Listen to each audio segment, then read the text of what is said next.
an interface with the Women's Coalition, representing women groups in various sectors in the country. Over 40 women groups were represented during a meeting with President Hakainde Hichilema at State House, where he announced a new voluntary national service program aimed at young people. We are now starting with, as our resource envelope improves, with what we are calling voluntary national service. And I think there will be a lot of young guys taking up that voluntary national service. And that also would lead them to having easier access for employment in the army, reserve, national service, police, correctional services. Some of the things you see today, such as the proliferation of street kids, to me partially is a consequence of having left kids who are school-going age wandering at homes, idle, and you're talking of early pregnancies, marriages. Some of these are the consequences of, keeping kids off school.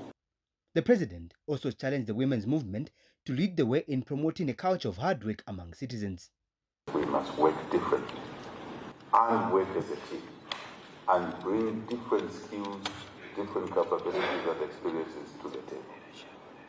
I decided to share a few of these things so you too can go away thinking and reflecting on what you do.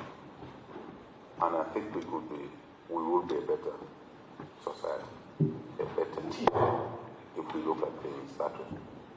How best can we use our partnerships with the UN system? Meanwhile, President Hichilema highlighted the devastating impact of the drought on the country's energy sector, which has slowed down economic activities. Just a year or so ago, now we are importing power. When we want to import power, I know you're not aware, we can only import 300, maximum 400 megawatts at peak time, because the country never experienced the need to import power to that level.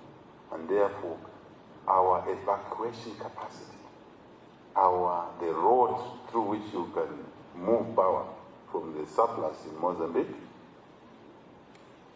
is very limited. And I know as a nation you are not conscious of those issues.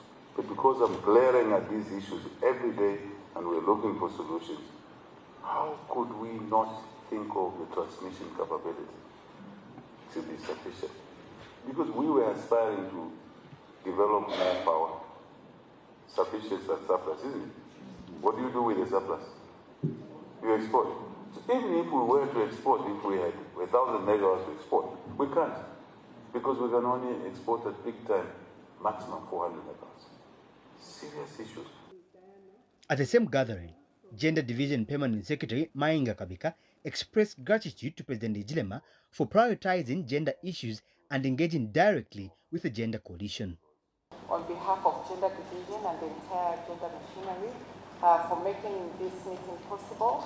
And allow me to also mention that you have broken the record as the first president of the Republic of Zambia to ever meet the gender machinery. So this goes down the history of gender, and we really appreciate you. We also look forward to your proposal to be meeting the gender machinery every quarter. And United Nations Resident Coordinator Beatrice Mutali encouraged President Hichilema to strengthen protection for women in politics, especially against social media abuse. Our third area of advocacy is ensuring the equal treatment of women voters, political candidates, and electoral administrators. And our fourth one, which is also related, is really encouraging balanced media coverage of women's political participation.